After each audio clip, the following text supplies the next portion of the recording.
Assalamu alaikum wa rahmatullahi ta'ala wa barakatuh. Salut à tout le monde, bienvenue dans votre site maths et physique en poche.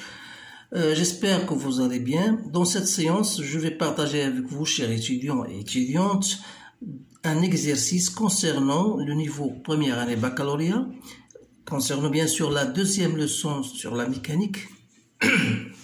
Donc on va traiter un exercice que vous voyez devant vous.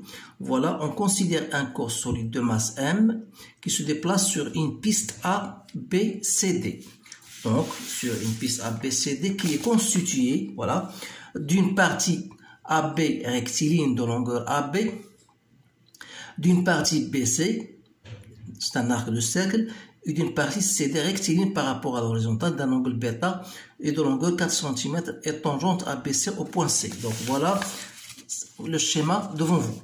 Donc vous avez une partie AB rectiligne, un arc de cercle et une partie CD. Voilà. Donc vous pouvez même stopper la vidéo pour répondre aux questions posées.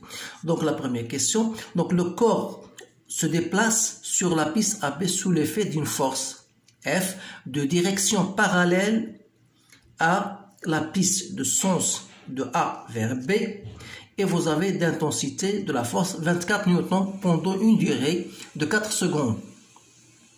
Pendant le déplacement du corps S sur la piste AB, on considère que le mouvement passe à vitesse constante et sans frottement. Alors là, il faut bien signaler ces deux mots-là parce que ce sont très intéressants pour la suite du problème. Donc la première question, donnez l'inventaire des forces appliquées sur le corps pendant le déplacement AB. إذا هنا عندنا بمعنى بالنسبة للطلبة اللي تيدرسوا باللغة العربية غادي نحاول نوضح باش كلشي يستافد. إذا عندنا واحد جسم معين اللي هو الكتلة ديالو 0.5 كيلوغرام يتحرك من A نحو B على واحد الطريق مستقيم AB بسرعة ثابتة وبدون احتكاك. هذا هو المفهوم ديال هذه البارتي الأولى. إذا أول حاجة هو أجرد القوى المطبقة على الجسم S من خلال هذا التنقل ديالو على AB.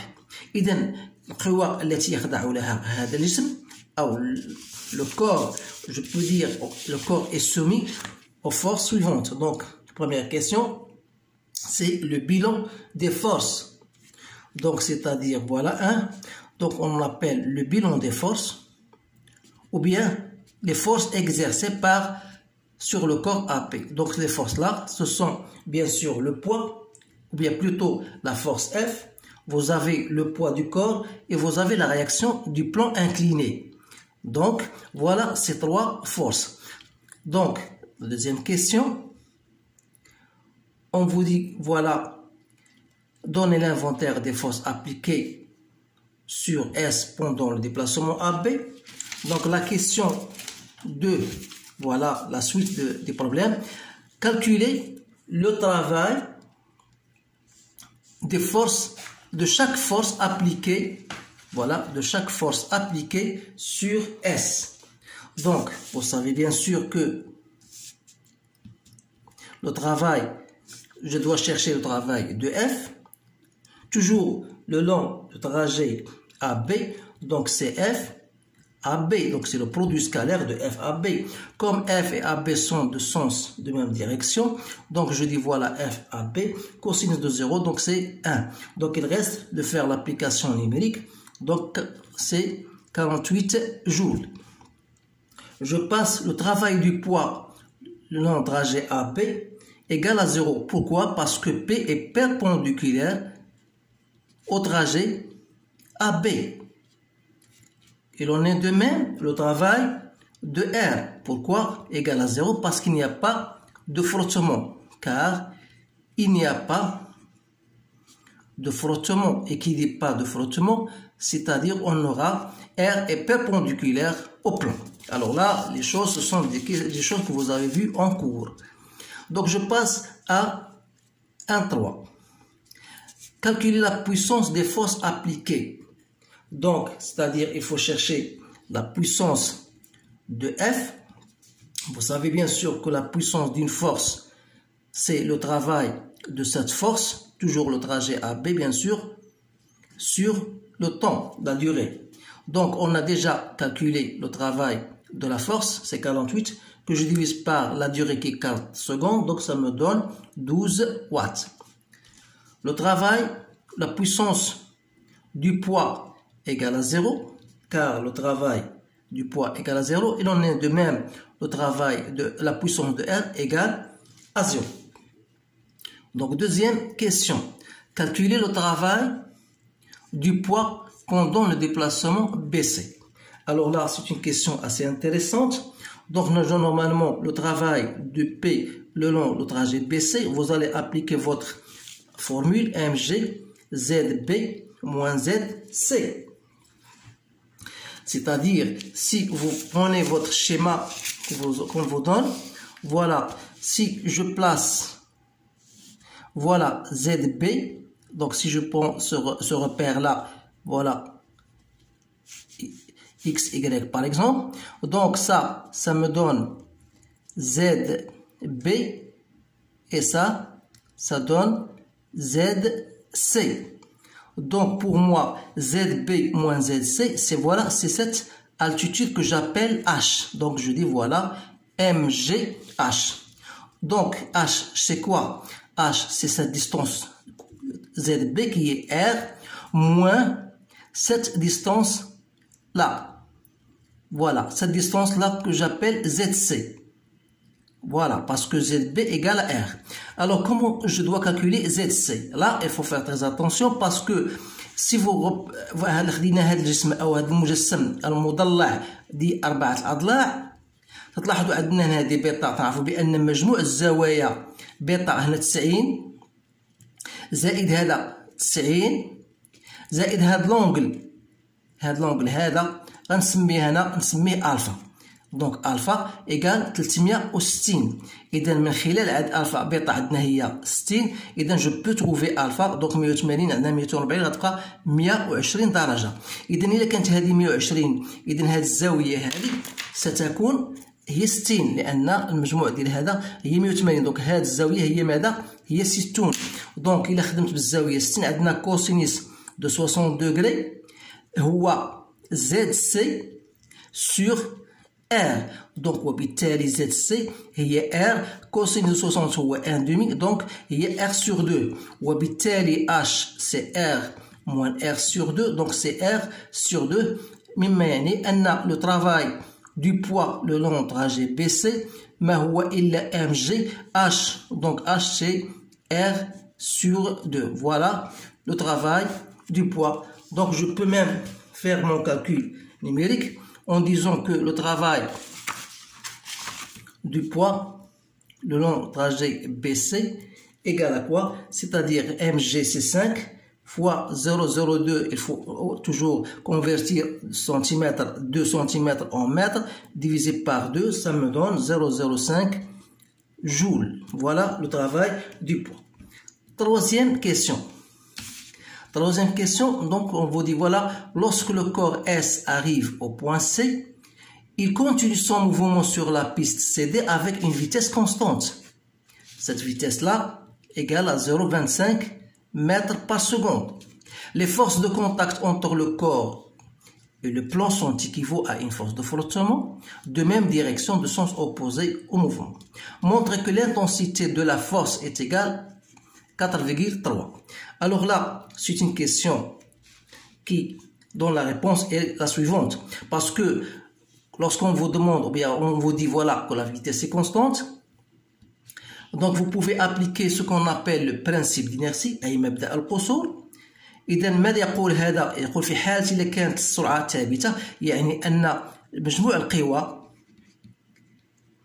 المطبقة على الجسم يساوي صفر، بما يعني أن P زائد R يساوي صفر. إذا إلا خدينا هذا لو كور، مثلا عندنا واحد لو كور ها لو بوا ديالو هي هذه، عندنا هنا هي بيتا، دونك تتعرف بأن هذا لونجل هذا وراه هو كذلك هو بيتا. Donc voilà, donc ça c'est bêta, ça c'est bêta. Donc la projection du poids selon voilà Px, donc et la projection de R. Donc c'est-à-dire que la projection du poids c'est mg sinus de bêta, c'est-à-dire si je fais la projection du poids selon l'axe OX, plus la projection de R, donc qui est égale à moins F, puisqu'il s'agit d'un frottement, il y a un frottement. La projection de R selon l'axe X est de sens contraire, donc ça voilà F, égale à 0. De là, je peux tirer F, c'est quoi? C'est mg sinus de bêta. Voilà F, c'est-à-dire en faisant mon application numérique, donc mg sinus de bêta, donc voilà, je fais le calcul M, c'est 0,05, donc ça me donne 5 sinus de 60 degrés, et vous allez bien trouver 4,3 newtons. الآن voilà من بعد ما جاوبنا على هذا السؤال نمروا للسؤال 3.2. Calculer le travail des forces appliquées sur le corps, bien sûr. Donc il reste chercher le travail du poids le long du trajet CD, c'est-à-dire mg ZC moins ZD. Donc c'est mg fois l'altitude h. Voilà le travail du poids le long CD. Voilà h. Cette hauteur-là, h, c'est quoi? En fonction de sinus de bêta, c'est CD sinus de bêta. Donc je peux écrire maintenant que voilà, c'est mg CD sinus de bêta. Voilà le travail du poids. Donc si je voudrais faire mon calcul, je peux écrire voilà, c'est 5 fois 0,04 sinus de 60, ça me donne 0,17 joules. Donc le travail de la force de frottement le long du trajet CD, c'est moins F CD, c'est-à-dire 0. On a trouvé déjà F, c'est 4,3 que je dois multiplier par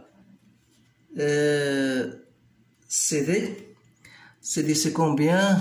Je me rappelle ici, voilà. Donc CD c'est 0,04. Donc je trouve que le travail de F c'est, donc je dois multiplier, donc c'est moins 4,3 que je multiplie par 0. Donc je fais mon application numérique, donc 4,3 que je multiplie par 0,04, je trouve 0,17 joules, bien sûr c'est moins. Donc voilà le travail du poids, voilà le travail de F. Donc c'est tout ce qu'on a, bien sûr. Donc il reste maintenant la question calculer le travail de force, calculer la puissance du corps.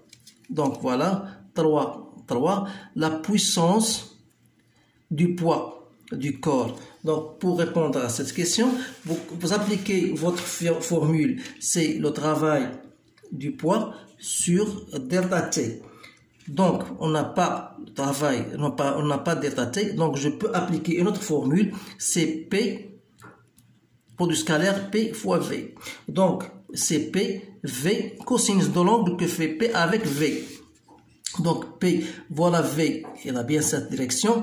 Donc voilà P, donc cet angle-là, si je connais ça, c'est bêta. Donc ça, c'est pi sur 2 moins bêta. Donc c'est pi sur 2 moins bêta, c'est-à-dire donc PV sinus de bêta. Ce sont des formules que vous devez apprendre en maths. Donc c'est P, je fais mon application numérique, sinus de 60, voilà. Donc ça me donne 0,8 watts. Donc, la puissance du poids et déduire la durée. Vous savez bien sûr que la durée, delta T, d'après cette formule-là, n'est autre que le travail du poids que je divise par la puissance. C'est-à-dire 0,17 que je divise par 1,08, je trouve 0,15 secondes. إذن هذا هو الجواب على هذا التمرين. إذن أظن بأنه تمرين جد مهم، لهذا سعيت أن أتقاسمه معكم رغبة مني في إيصال هذه المعطيات حتى يستوعبها كل الطلبة. إذن حاولوا تقاسم هذا الفيديو مع إخوانكم ومع أصدقائكم بطبيعة الحال حتى تعم الفائدة. إذا أشكركم على انتباهكم وأتمنى لكم حظا سعيدا، والسلام عليكم ورحمة الله تعالى وبركاته.